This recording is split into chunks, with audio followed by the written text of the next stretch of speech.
안녕하세요. 저는 지옥행 열차 티켓을 제 손으로 끊고 탈 뻔하다 그 입구에서 간신히 뒤돌아서 나온 30대 여자입니다. 아직도 그때 그 결혼을 했더라면 어떻게 됐을까 하고 상상하곤 하는데 그때마다 치가 다 떨릴 정도로 몸서리가 다 처집니다. 몸서리가 다 처질 만큼 치가 떨렸던 저의 파혼 과정 한번 들어보실래요?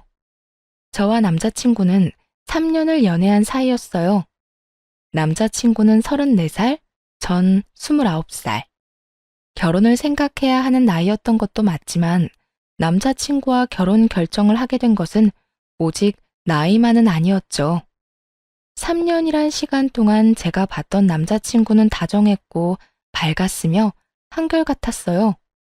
훗날 이런 남자가 내 아이의 아빠가 된다면 더없이 좋겠다는 생각을 하는 순간들이 많았고 그런 생각들이 짙어질수록 결혼이라는 단어가 낯설지 않게 느껴졌습니다. 그런 저의 생각들이 얼마나 잘못된 생각이고 크나큰 착각인지 알게 된 것은 그리 멀지 않은 어느 날이었죠. 저와 남자친구는 결혼 약속과 함께 식을 올릴 시기까지 생각하고 있었어요. 하지만 결혼 이야기가 오갈 당시 예비 시부가 오랜 지병으로 인해 돌아가시는 바람에 결혼은 자연스럽게 1년이 미뤄지게 되었어요. 그렇게 시간이 흐르고 다시 결혼 이야기가 나오고 있었고 미뤄진 만큼 저흰 서두르기로 했죠. 남자친구는 외동이었는데 예비 시모는 장례식장에서 잠시 인사만 나눠봤을 뿐 제대로 만나 인사를 나눈 적이 없었어요. 상견례를 하기 전 한번 뵙기는 해야 한다는 생각은 가지고 있었는데 그 기회는 생각보다 빨리 찾아왔습니다. 본격적인 결혼 이야기가 오가면서 진지하게 현실적인 부분에 대해 이야기를 나눴어요. 그간 두루뭉술하게 이야기를 나눈 적은 있었지만 이토록 하나부터 열까지 각 잡고 이야기를 나눠본 것은 처음이라 묘한 긴장감이 다 들더군요. 그렇게 시작된 이야기는 가장 중요한 집부터 시작됐어요. 자기랑 나랑 가진 돈으로 집은 어느 정도 해결되지 않을까? 물론 대출은 조금 껴야겠지만 이 정도 대출은 둘이 갚으면 금방일 것 같은데 어때? 괜찮긴 한데 사실은 우리 엄마가 신혼집으로 미리 마련한 집이 있다고 하시더라고. 자기만 괜찮다면 거기는 어때? 아, 정말? 집을 사서 오라는 것도 아니고 사두신 집이 있다는데 뭘 물어. 그냥 감사합니다 하고 들어가서 살면 되지. 그러면 내가 가정가구 마련하면 되지? 남는 돈은 어머니 드리든가 하자. 그러면 일단 집부터 좀 봐야겠네. 분위기도 좀 봐야 하고. 수리할 곳이나 인테리어 필요한 곳 있으면 미리미리 해야 하니까. 아무래도 그렇겠지. 그러면 내가 엄마한테 정확한 위치 물어볼게. 사실 나도 자세히 못 들어서 정확한 위치는 몰라서 말이야. 응. 그러면 저녁에 연락해줘. 그렇게 저흰 집은 미뤄두고 다른 이야기를 나누며 의견을 조율해갔고 생각보다 그 과정은 순조로웠어요. 결혼이 미뤄진 1년 동안 알게 모르게 나눴던 이야기들이 있어서도 그랬고 웬만한 부분은 모두 저에게 맞춰주려 남자친구가 노력한 덕분도 있었죠. 만족스러운 대화를 끝내고 집으로 돌아와 있으니 남자친구에게 연락이 왔고 돌아오는 주말에 예비 시모와 함께 집을 보러 가자더군요. 그렇게 약속된 주말이 왔고 만나기로 한 카페로 갔더니 오기로 한 남자친구는 보이지 않고 남자친구와 똑 닮은 예비 시모만 절 기다리고 있더군요. 어찌나 닮았는지 한 번도 본 적이 없던 예비 시모를 한눈에 알아봤고 예비 시모 역시 저를 사진으로 많이 봤던 터라 저를 보며 미소를 지어 보이더군요. 그렇게 저흰 헤매는 일 없이 서로를 마주하게 되었고 남자친구도 없이 예비 시모와 본격적인 인사를 나누게 되었어요. 그때 장례식장에서 보고 긴가민가 했는데 만나서 반갑네. 사진보다 실물이 훨씬 예쁘구나. 아니에요. 어머님이야말로 너무 아름다우신걸요? 어쩌면 이렇게 동안이세요? 저 깜짝 놀랐어요. 고마워. 아, 우리 아들은 회사에서 갑자기 연락이 와서 급히 나가더라고. 워낙 정신없이 나가길래 내가 너 만나면 이야기 전해줄 테니 여긴 신경 쓰지 말고 우선 급한 일이나 처리하라고 했어. 그러니 연락 안 줬다고 섭섭해하지 말고. 아, 그럼요. 그럴 수도 있죠.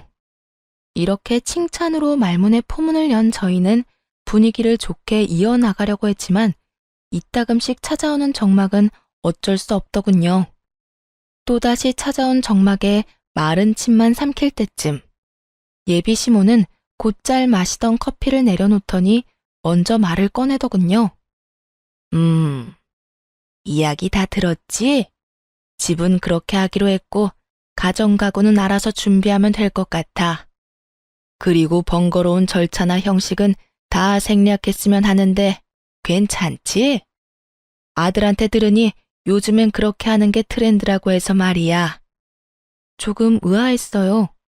다 생략하는 게 좋겠다고 생각은 했지만 남자친구의 말론 아무래도 자신이 외동이라 엄마가 제대로 격식 차리고 싶어 할 수도 있다는 이야기를 들었던지라 그렇게 하는 것도 나쁘진 않겠다고 생각했거든요. 그런데 그런 예비 시모의 입에서 생략하자는 말이 나오니 의아할 수밖에요.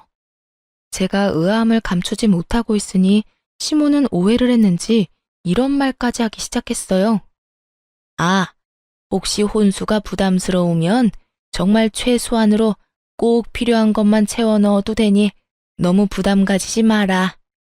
살면서 필요한 게 있다 싶으면 내가 채워줄 테니. 아니에요. 저도 그간 모은 돈이 있어서 그 정도는 충분히 할 수 있어요. 마음만으로도 감사해요.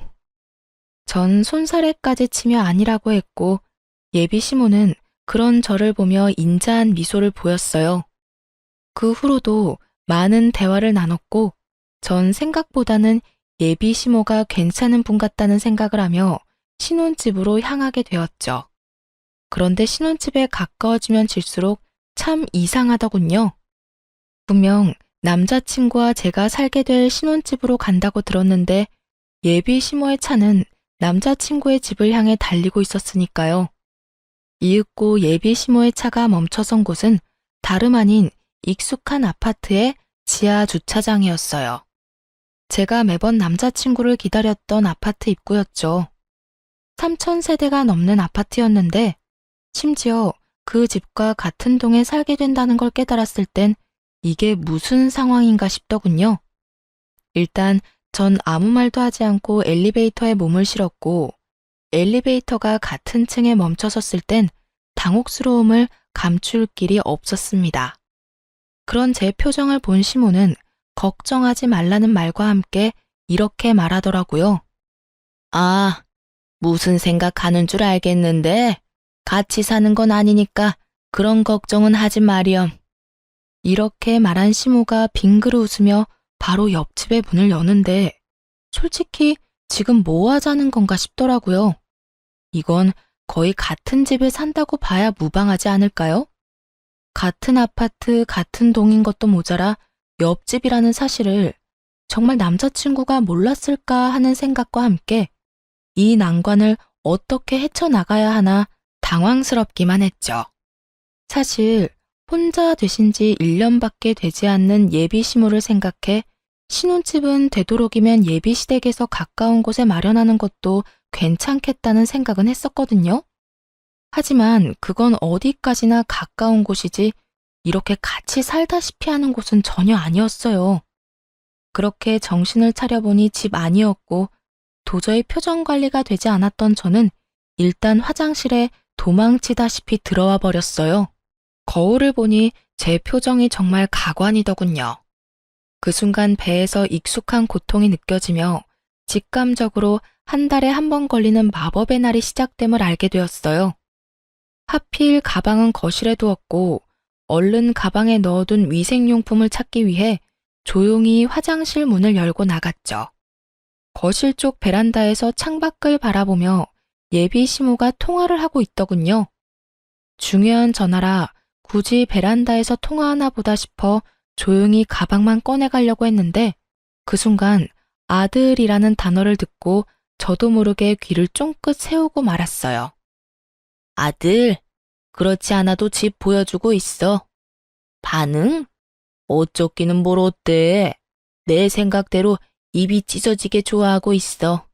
뭐, 집도 넓고 좋으니 자기가 안 좋아하고 배겨?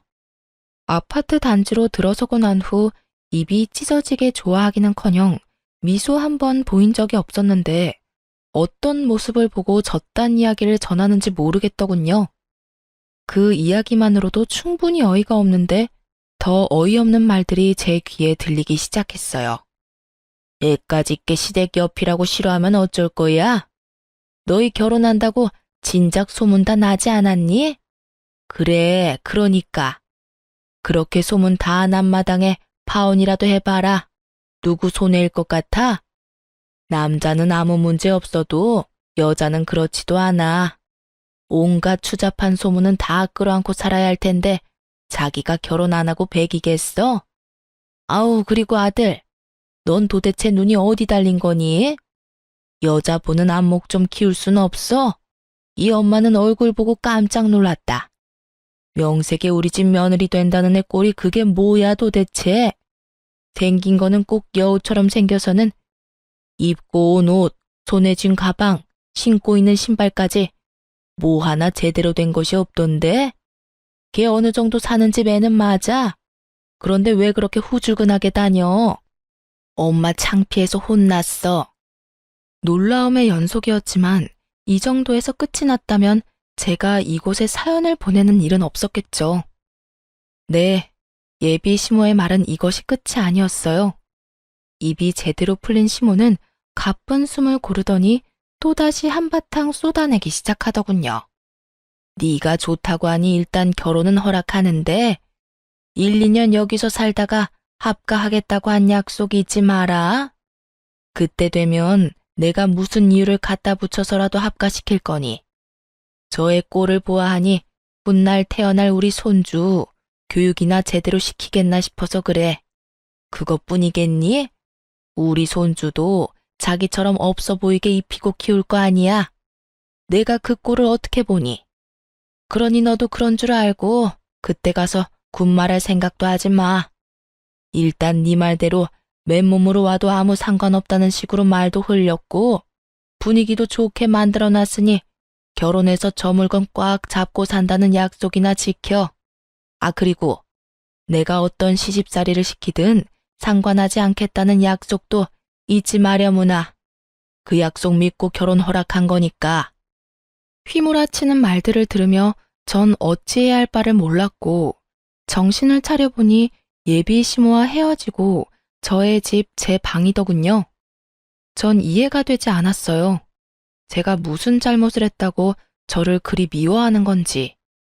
아니, 애초에 장례식장에서의 그 짧은 만남을 제외하곤 인사한 건 오늘이 처음이었는데 제 모든 것이 싫다고 할 만큼 미움받을 틈이 있었나 싶더군요. 전 곱씹고 또 곱씹어도 저에겐 어떤 잘못도 없었고 생각하고 또 생각해도 이건 아니라는 생각이 강하게 들었어요. 그렇게 한참을 생각에 잠겨 있는데 엄마가 조심스럽게 제 방으로 들어오더라고요. 걱정이 가득한 표정의 엄마. 당연했어요. 집을 보고 오겠다며 신나서 나간 딸이 넋이 나간 것도 모자라 잔뜩 굳은 표정으로 돌아왔으니 말이에요. 딸, 오늘 집 보고 온다더니 무슨 일이 있었던 거야? 아무리 남자친구와 제가 하는 파혼이라 할지라도 혼자 할 결정은 아니라는 생각이 들었던 저는 제가 듣고 본 모든 사실을 엄마에게 말해주었고 제 말을 다 들은 엄마는 격분하기 시작했어요. 아니 뭐 그런 집구석이 다 있어? 어떻게 된 집구석이면 결혼을 하기도 전에 남의 집 귀한 딸을 합가시킬 계획까지 세우고 있냐고. 뭐? 시집살이? 자기가 뭔데 내 딸한테 시집살이를 시켜? 그니깐 나도 깜짝 놀랐어. 카페에서 이야기 나눌 때까지만 해도 전혀 그런 사람이 아니었거든? 그런데 남자친구랑 통화하면서 그런 말을 하는데 순간적이지만 같은 사람이 맞나 하는 생각까지 들었어. 그 애미의 그 아들이란 말이 이런 경우에 쓰는 말인가 보다. 자기 엄마가 그런 생각을 하면 뜯어말릴 생각을 해야지. 한 가정의 가장이 되겠다는 놈이 좋아서 같이 짝짝꿍하는 꼴이라니. 너 이 결혼 안 할 거지? 아무리 생각해도 아닌 것 같아.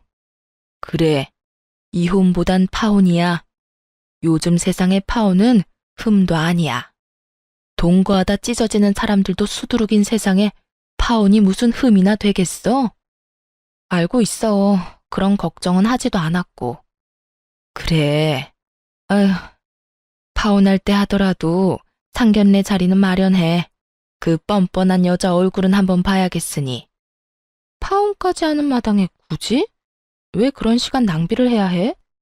시간 낭비되지 않게 알찬 시간 보내고 올 거니까 넌 잔말 말고 자리나 마련해. 그 순간 엄마의 눈은 반짝이고 있었고 전 엄마의 말대로 상견례 약속까지 잡게 되었어요. 상견례 날이 다가오고 모든 사실을 전해들은 아빠가 역정을 내며 그 집구석 박살을 내버리겠다고 한바탕 난리가 났더랬죠. 딸바보 아빠가 제 앞에서 그렇게 화낸 걸 본 적이 없었는데 엄마의 눈빛에 다시 순한 양이 되어선 엄마와 저만 상견례 자리로 향하게 되었죠. 아빠가 참석하지 않은 사실을 당일에야 알게 된 예비 시모는 눈에 보일 정도로 인상을 찌푸리고 있었지만 그 온화한 말투는 잃지 않고 있더군요. 엄마는 예비 시모의 모든 말들을 건성으로 대답한 채 주문을 했고 주문을 마친 엄마는 준비한 말들을 쏟아내기 시작했어요. 애들 신혼집 이야기는 들었습니다만 제 생각엔 34평은 좀 작은 것 같네요. 그러지 말고 이렇게 하는 건 어떨까요? 저희도 놀고 있는 집이 한 채 있는데 그 집에서 애들 시작하게 하는 걸로요. 엄마는 손을 닦고 있던 물수건을 내려놓으며 말했고 시모는 당황한 듯 눈썹을 들썩이며 답을 하더군요. 예? 34평이면 둘이 살기엔 부족함이 없을 텐데요. 아니 평수는 떠나서 위치도 좋고 집값도 꽤 나가는 곳이라 미리 받아두면 애들 앞으로 사는데도 도움이 될 겁니다. 그러니 집은 원래 계획대로 하는 게 좋을 것 같네요. 그런 거라면 걱정하지 않으셔도 되는 게 저희가 가지고 있는 집도 가격은 만만치 않아서요. 위치가 어디쯤인가요? 아시죠? 땡땡동의 땡땡땡 아파트. 거기 50평대라 살기는 더 좋을 거예요. 위치가 더 좋은 건 물론이고요. 이 정도는 돼야 애들 앞날에 도움 정도는 되지 않을까요? 누가 봐도 제 말이 맞을 텐데요. 엄마는 작정을 한 듯 눈 한 번 피하지 않고 예비 시모의 말에 대응하고 나섰고 예비 시모는 이런 상황은 전혀 예상하지 못한 듯 차가운 물만 마시고 있더군요. 어느 아파트인지 들은 남자친구가 적잖게 당황한 듯 말까지 더듬기 시작했죠. 거기 혹시 미연이가 지금 사는 곳 아니에요? 왜 아니야? 맞아. 내가 말한 노는 집이 사실은 우리 집 위층이야. 층간소음 때문에 고생 꽤 했었는데 윗집 이사 간다는 소식 듣고 그냥 사버렸거든. 와봤으니 알 테지만 전망도 좋고 교통편도 좋고 여러모로 지금 계획하고 있는 집보단 낫지 않겠어? 그래요.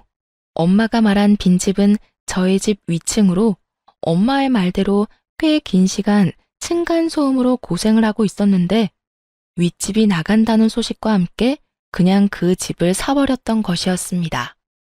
그 당시 집에 여윳돈이 있기도 했고 그땐 집값이 지금처럼 비싸진 않았던 터라 부담이 되긴 했어도 큰 고민 없이 내린 결정이었죠. 그 뒤론 세입자를 가려가며 받고 있었고요.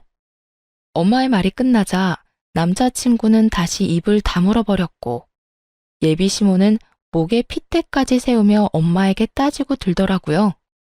그건 완전 처가살이와 마찬가지 아닌가요? 제 아들이 뭐가 모자라서 처가살이를 해야 하는 건가요? 왜 우리 귀한 외동아들이 처가살이를 해야 하냐고요? 목에 핏대까지 세우며 노발대발하는 예비 시모와는 달리 엄마는 무서울 정도로 평정심을 유지하며 말을 했어요. 자식이 하나든 둘이든 기약인 매 한 가지인데 왜 우리 딸은 그딴 집에서 살게 하려고 했나요? 시집살이나 다름없는 그딴 집에서 말이지요. 엄마의 말에 예비 시모는 코웃음을 치며 이렇게 말하더군요. 그거야 남자하고 여자하고 같나요? 여자는 시집 오면 죽어서도 시댁 귀신인데 당연히 시댁 가까이 있어야 하는 거 아닌가요? 그리고 양가 부모님 다 계시는 그쪽 상황과는 달리 전 작년에 애아빠도 떠나보내고 저 혼잔데 그 정도 욕심 정도는 좋게 봐주실 수도 있잖아요. 예비 시모는 말이 끝나자 남자친구는 머리를 긁적이며 자기 엄마 편을 들고 나서더라고요. 그래요, 장모님. 아버지 돌아가신 지도 얼마 안 돼서 한동안은 제가 가까이에서 지내고 싶어요. 그러니 조금만 이해 부탁드립니다. 제가 장모님 소중한 딸 귀히 여기고 아끼며 잘 살겠습니다. 귀히 여긴다는 말을 듣고 있는데 저도 모르게 피식 웃음이 터져나오고 말았어요. 귀히 여겨? 한동안? 너는 한동안이 한평생이야? 1, 2년만 살다가 너희 집으로 합가할 거란 말은 왜 쏙 빼? 내가 싫든 좋든 무조건 합가할 계획까지 다 세웠잖아. 그게 무슨 말이야? 합가라니. 그런 계획은 세운 적도 없고 생각해 본 적도 없어. 뻔히 다 알고 있는데 절대 아니라고 발뺌을 해대는 남자친구를 향해 무서운 표정을 한 엄마가 또박또박 큰 소리로 말했어요. 절대 아니라고 하니 우리가 말하는 집에 들어와서 살아도 상관없지. 사돈 될 집이나 남편 될 놈이나 하고 있는 꼴을 보니 내가 안 되겠다 싶어서 그래. 가진 건 쥐뿔도 없으면서 거치장 하는 데만 정신이 팔려서는 내가 딱 보아하니 지방 거덜내는 건 시간 문제일 것 같아서 그래. 아, 그리고 앞으로 태어날 손주도 걱정이지. 그딴 집에서 애 교육이나 똑바로 하겠어?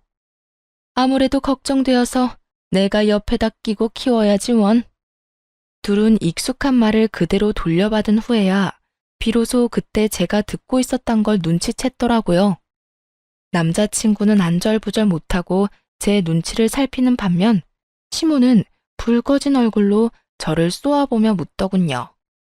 다 들었던 거니? 네, 공교롭게도 다 들어버렸네요. 시집살이를 호되게 시킨다는 말까지 다 들어버렸는데 어쩌죠? 전 추후도 그 호되다는 시집살이를 당해줄 생각 따위는 없어서요. 이 음흉한 년, 어디서 보고 배운 것 없이 남의 통 하나 엿들어? 하여튼 이래서 가정교육이 중요하다니까. 예비 시모는 욕설까지 섞으며 저에게 화를 내기 시작했고 그런 모습을 그냥 두고 보고만 있을 저희 엄마가 아니었습니다. 생긴 대로 논다더니 천박하게 생겨서는 말하는 꼴도 생긴 그대로네. 어디선 연자를 입에 올려? 뭐? 천박? 너 말 다 했어? 난 더는 당신 같은 천박한 사람이랑 말 섞고 싶지 않은데 어쩌지? 너 이제 어떻게 할 거야? 내 딸이랑 결혼할 거야 말 거야? 엄마는 궁시렁대고 있는 예비 시모를 무시한 채 남자친구에게 물었고 우물쭈물 눈치만 살피던 남자친구는 고개를 푹 숙인 채 이렇게 말하더군요. 장모님 뜻에 따르겠습니다. 예상치 못한 답변에 예비 시모와 저는 놀라 남자친구를 바라보고 있는데 엄마는 이런 답을 예상했다는 듯 피식하고 웃어버리시더라고요. 놀란 것도 잠시 예비 시모는 남자친구를 붙잡고 닥달하기 시작했고 남자친구는 여전히 고개조차 들지 못하고 있었어요. 네가 어떻게 그런 결정을 내릴 수가 있어? 네가 어떻게 나한테 이럴 수가 있냐고? 그러면 어떻게 해? 엄마한텐 미안하지만 나 미연이 정말 많이 사랑한다는 말이야. 이 결혼 꼭 하고 싶어. 그러니까 엄마가 이해 좀 해줘. 미안해. 상황은 흥미롭게 흘러갔고 엄마는 여전히 얼굴에 미소를 띠며 저에게 결정권을 넘겨주더군요. 미연아, 이제 네가 결정해. 네 남자친구는 자기 엄마를 등지는 한이 있어도 너랑 결혼은 하겠다는데 넌 어떻게 하고 싶어? 그제야 엄마의 알찬 시간을 보내게 해주겠다는 말이 이해가 되며 제 얼굴에도 미소가 걸리더군요. 전 엄마와 마찬가지로 얼굴에 미소를 띠며 주저없이 대답했어요. 파혼하고 싶어. 난 저 인간이랑 결혼할 생각 전혀 없어. 내가 미쳤어? 지옥길이 분명한데. 알면서도 발을 담그게? 진심이었습니다. 그 당시 두 얼굴을 가진 예비 시모도 싫었지만 사실 제일 괘씸한 건 남자친구였거든요. 모든 사실을 알고도 나를 속이고 결혼하려던 남자친구는 도저히 용서도 되지 않을 뿐더러 한 번 한 거짓말이 두 번, 세 번은 못하겠냐고요.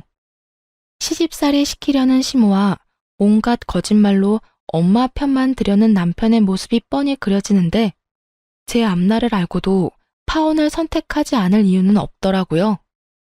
자기야, 파혼이라니. 우리 3년이나 만났어. 그런데 이제 와서 이런 일로 무슨 파혼이야? 내가 자기 뜻대로 다 한다니까. 그러니까 제발 마음 한 번만 돌려줘. 야, 돌리긴 뭘 돌려? 이딴 년 나도 싫다. 감히 어디서 네가 뭔데 내 아들한테 파혼을 운운해? 내가 뭐긴 뭐예요? 이 파혼의 당사자죠. 그러니까 아줌마보단 내가 파혼을 입에 올리는 게 좀 더 당연한 일이 아닐까요?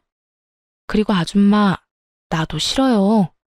나도 아줌마같이 몰상식한 사람이 내 시어머님이 되는 거 죽기보다 끔찍하다고요. 뭐? 아줌마?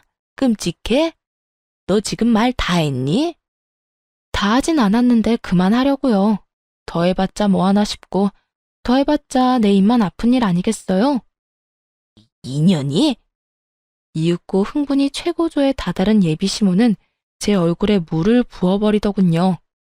차가운 물이 제 얼굴을 적시고 물이 한 방울씩 뚝뚝 떨어지던 그때 이때껏 단 한 번의 흥분도 하지 않고 평정심을 유지하던 엄마가 그 자리에서 벌떡 일어나 똑같이 물을 끼얹으며 소리를 질렀어요.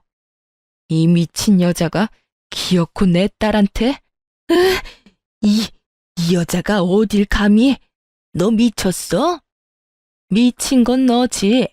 어디 내 딸한테 물을 끼얹어 물을.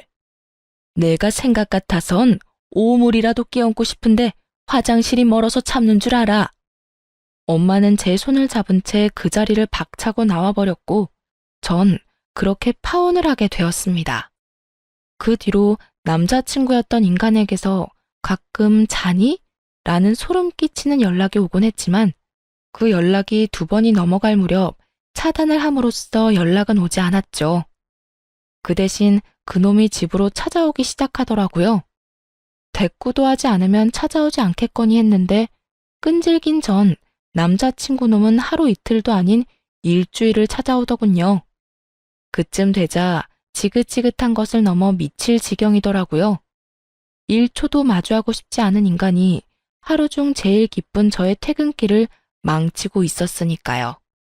일주일을 넘기던 날, 전 이대로는 안 된다는 생각이 들었고, 제 팔을 붙잡고 매달리는 전 남자친구를 마지막으로 상대해 주기로 결심했죠. 할 말 있으면 빨리 해. 나 피곤하니까.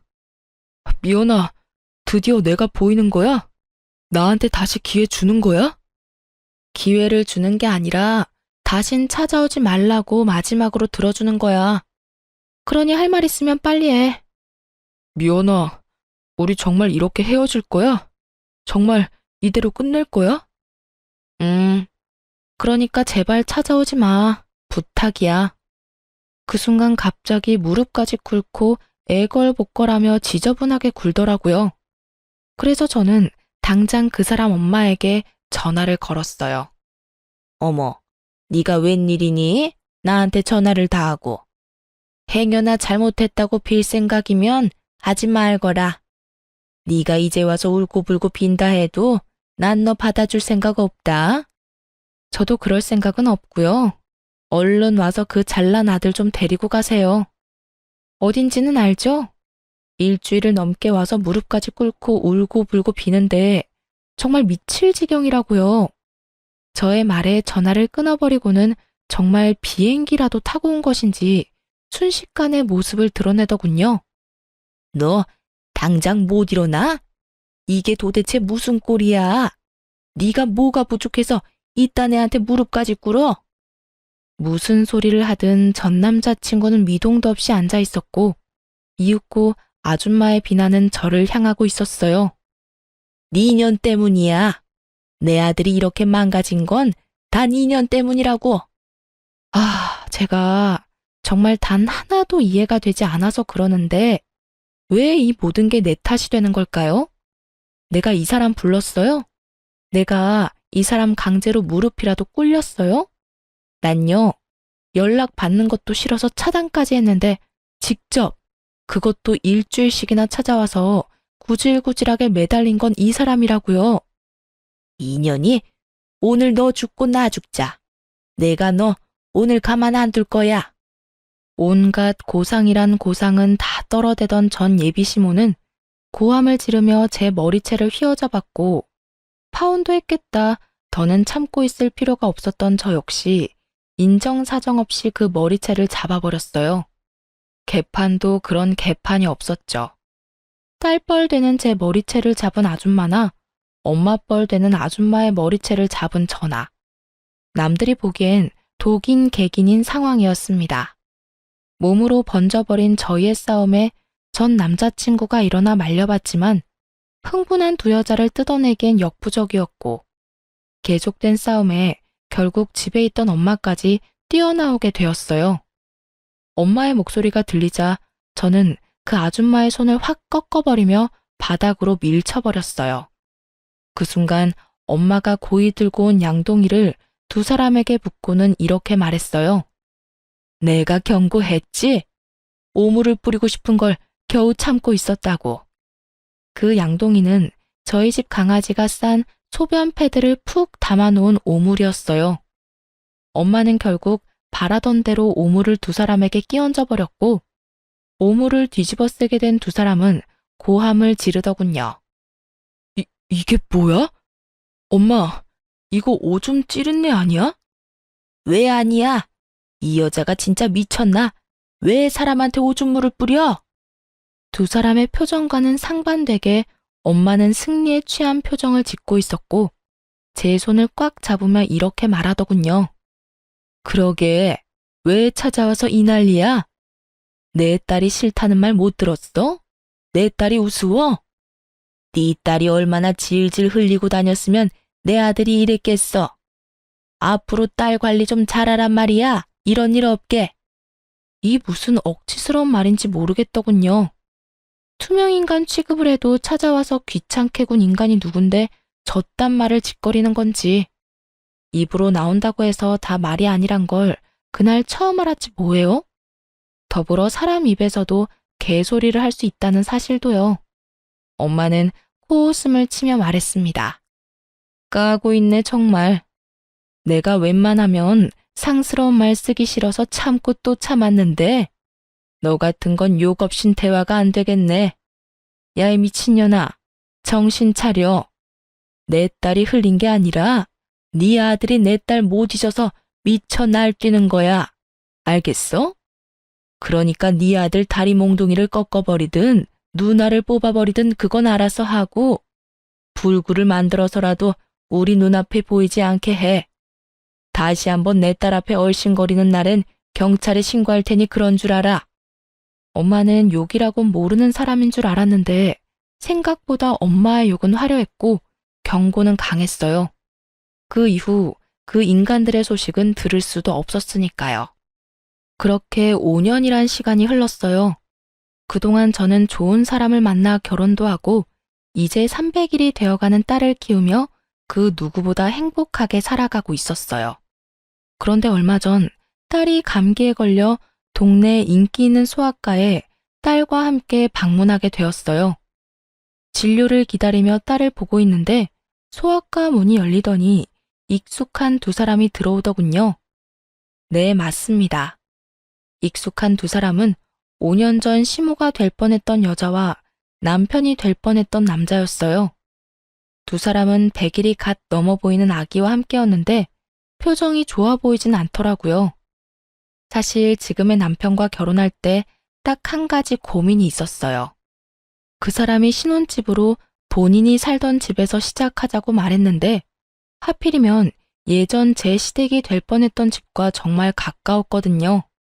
하지만 설마 마주칠까 하는 마음이 있기도 했고 마주친다 한들 이미 끝난 사이인데 무슨 상관이냐 싶어 고민 끝에 그냥 살기로 한 것이었는데 다른 곳도 아닌 소아과에서 마주칠 줄은 꿈에도 몰랐던 거죠.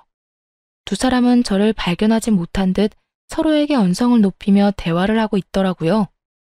이게 뭐야? 일도 제대로 못하고. 이게 다 엄마 때문이야. 이게 왜 또 내 탓이야? 엄마 말처럼 멍청한 애 찾아서 결혼했으면 잘해주기라도 했어야지. 설득하는 것도 아니고 강제로. 그것도 애 낳자마자 합가라니 나 같아도 싫겠다고. 거기에다 출산한다고 몸도 성치 않는 사람 그렇게 쥐잡듯이 잡으니 걔가 안 도망가고 버텨? 나라고 그럴 줄 알았겠니? 애도 낳았겠다. 애 위해서라도 참고 살 줄 알았더니 그리고 말은 바로 해라. 멍청하기는. 멍청한 애가 이혼할 때 위자료를 그렇게나 뜯어간다니? 애도 딱 주고 가는 거 봐. 보통 내기가 아니라고. 넌 어떻게 그딴 애를 데리고 와서는 아휴, 너 때문에 이 나이에 이게 무슨 고생이야? 누구 탓을 하는 거야 지금? 좋은 베이비시터 구하면 뭐하냐고. 들어오는 족족 엄마가 구박을 그리 해대는데 누가 버텨? 이제 소문 쫙 나서 웬만큼 돈 올려준다고 해도 안 온다고 하더라. 어떻게 할 거야? 이야기를 들어보니 어디서 머릿속이 새하얀 여자를 낳까 결혼도 하고 아기까지 낳았지만 아기를 출산함과 동시에 애까지 낳았는데 자기가 어쩌겠냐는 무지한 생각을 했던 아줌마가 예전 저에게 하려고 한 것처럼 합가를 반강제로 밀어붙인 거였죠. 산후조리도 제대로 하지 않은 여자에게 모진 시집살이를 시켰고 그걸 견디지 못한 여자는 자식이고 뭐고 이혼 소송으로 위자료만 잔뜩 챙겨갔다더군요. 오죽했으면 자기 배 아파서 낳은 생태 같은 자식을 버리고 도망갔을까 하는 생각도 들더라고요.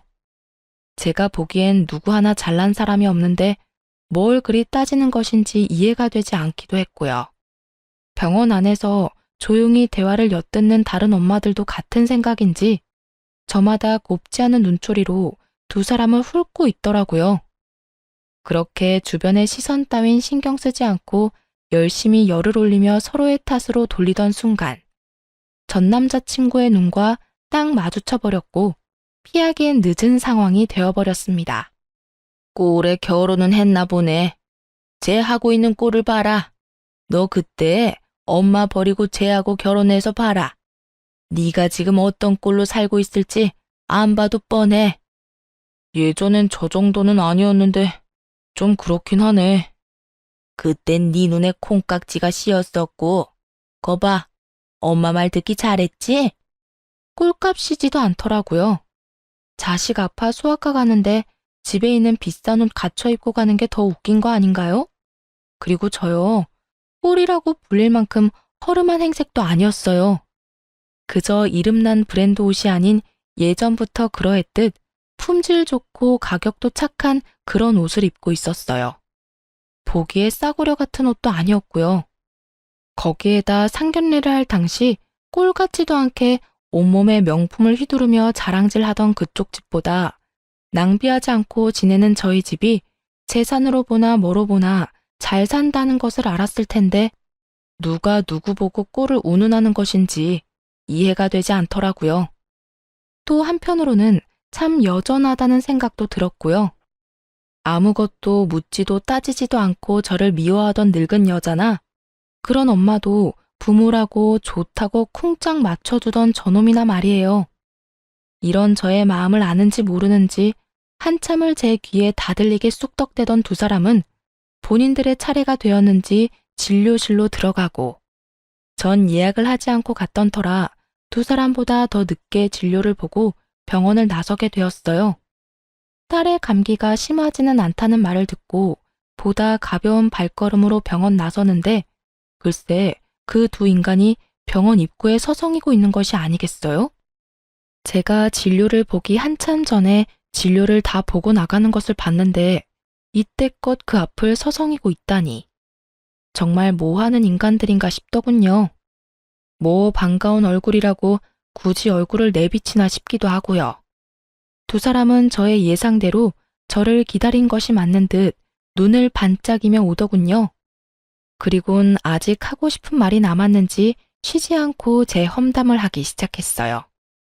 쟤 어떤 집에 시집 갔는지 뻔하다 뻔해. 보나마나 별 볼 일 없는 집에 시집 갔겠지. 제 성격도 성격이지만 그 정신 나간 여편네 고약한 성격에 어디 제정신 박힌 남자가 장가 왔겠어? 어디 멍청한 놈 하나 물어서 결혼했을 거야. 하긴 제 사귈 때도 성깔 보통 아니었어. 그나저나 같은 남자로서 제 남편 불쌍하네. 어쩌다 저런 애랑 결혼해서 애까지 낳았으니 이제 끝이지 뭐. 한평생 마누라 눈치도 모자라서 처가 눈치나 보고 살겠네. 넌 그런 애랑 결혼한다고 그 난리를 부린 거니? 엄마까지 버린다고 하면서? 에이 엄마, 그래서 결국 안 하고 엄마 곁으로 왔잖아. 지난 일은 묻어두자고요. 어찌되었든 내 옆에 제가 없다는 것만 기억하자고. 그래. 그때 파혼한 게 정말 천만다행이야. 정말 웃기지 않나요? 나이도 먹을 만큼 먹은 사람들이 그렇게나 할 짓이 없는 것인지, 이제 와서 저래봤자 뭐가 남는다고 저딴 짓거리나 하는 것인지, 하긴 저딴 인간들이니 애까지 낳은 여자가 도망까지 가지 않았겠어요? 거기에다 자신들이 한 일은 생각지도 않고 입에서 나오는 대로 짓거려대는 모습들이 점점 제 신경에 거슬리고 있던 참이었죠. 더러워서 피하려고 했던 저의 인내심이 바닥나며 한마디 해야 하나 말아야 하나 망설이던 순간 익숙한 자태를 뽐내는 외제차가 급하게 멈춰서더군요. 여보! 저의 입에선 여보라는 말이 흘러나왔고 차에서 내린 말끔한 차림의 남편이 저에게 허겁지겁 달려왔어요. 여보, 당신 진짜 이럴 거야? 저의 남편인 걸 확인한 지금 저는 보았어요. 두 사람의 입이 정말 거짓말 하나 보태지 않고 쩍 벌어지는 모습을요. 어느새 차에서 내린 남편은 걱정스러운 눈빛으로 제 앞에 서 있었고 저는 출근한 사람이 여기 왜 있나 싶었어요. 응? 내가 뭘? 무슨 일 있어? 여긴 어떻게 왔어? 무슨 일 있지? 병원 갈 거면 나한테 말하라고 했잖아. 내가 같이 간다고. 왜 혼자 왔어? 병원이 천리말리 있는 것도 아니고 걸어서 충분히 올 수 있으니까 그냥 왔지. 그나저나 당신 오늘 이혼 상담 있다고 하지 않았어? 중요한 분이라고 준비 오래 했었잖아. 그건 어떻게 하고 여길 와? 지금 그깟 클라이언트가 중요해? 우리 집 두 여자가 나도 없이 병원에 갔다는데 어쩐지 장모님한테 전화드리고 싶더라니. 장모님한테 당신 병원 갔다는 말 듣자마자 상담 다 미루고 왔어. 네, 제 남편은 보시다시피 팔불출이고 꽤 능력 있는 변호사예요. 오늘 중요한 분과 상담이 있다길래 일부러 아무 말도 하지 않고 딸과 함께 병원에 왔던 것인데 남편이 결국 알고 득달같이 쫓아왔던 것이었어요. 남편은 자연스럽게 저의 품에 있던 딸을 받아 안았고 곁눈질로 두 사람을 보니 여전히 벌어진 입을 다물지 못하고 있더군요. 그랬겠죠. 두 사람은 제가 변변치 못한 남자랑 결혼해 대접, 대우 이런 것은 꿈도 못 꾸고 그저 애 하나 보고 사는 그런 불행한 꼴을 기대하고 있었던 것 같은데 제가 이리 사랑받으며 살고 있으니까요. 그 순간 귀히 대하겠다는 전 남자친구의 말이 왜 생각이 났는지는 모르겠지만 전 누가 보아도 귀히 대접을 받고 있었어요. 내가 이럴까봐 당신한테 말 안 한 거야. 다음부턴 절대 그러지 마. 병원 오는 게 뭐 힘든 일이라고 일까지 내팽개치고 와. 애 데리고 병원 오는 거 충분히 힘든 일이야. 그거 보통 일이 아니라고. 그러니까 내가 일도 내팽개치고 이렇게 달려오는 거 싫으면 다음부턴 미리미리 말해줘. 10분 전이라도 되니까 미리 말만 해. 괜히 혼자 애 데리고 고생하지 말고. 당신 출산하고 손목도 안 좋잖아. 그래서 걱정이 너무 돼서 그래. 남편은 제 손을 잡고 흔들며 애교를 부렸고 전 하는 수 없이 웃고야 말았죠. 제가 웃으니 남편도 방긋 웃어 보였고 저에게 이제 차에 타라는 듯 자연스럽게 뒷문을 열어주었어요. 전 누구보다 자연스럽게 그 차에 쏙 타버렸고요. 그 순간 두 사람의 표정이 어땠는 줄 아세요? 믿을 수 없다는 눈빛과 함께 절망적인 표정을 짓고 있더라고요. 품에 안은 아기는 쉴 새 없이 울고 있었고요. 그 순간 제 마음에 통쾌함이 가득했다면 제 심보가 너무 고약한 걸까요? 남들 생각이 어떻든 전 그 순간 참 통쾌했어요. 그렇게 사람 면전에 두고 온갖 무시와 핀잔을 해대더니 실상은 전 이렇게 사랑받고 있고 입이 마르도록 욕하던 그 꼴이 자신들이 처한 꼴이었으니까요. 그렇게 차에 탄 제가 통쾌함에 미소 짓고 있는데 남편이 차에 타려고 문을 열며 이렇게 외치더라고요. 안 되겠어. 우리 당장 차 한 대 더 사자. 당신 타고 다닐 차 있어야겠어. 아니면 이 차 줄까? 이 차 탈래? 이렇게 저의 팔불출 남편은 자신도 모르는 사이에 저의 복수의 마침표를 찍어주었어요. 전 이런 팔불출 남편과 아주 행복하게 잘 살고 있습니다. 남편은 앞서 말했듯이 저에게 다정하고 혹여나 제 손에 가시라도 박히는 날엔 저보다 더 아파해주는 그런 남자예요. 이런 남편이 무엇보다 좋았던 것이 있었는데요.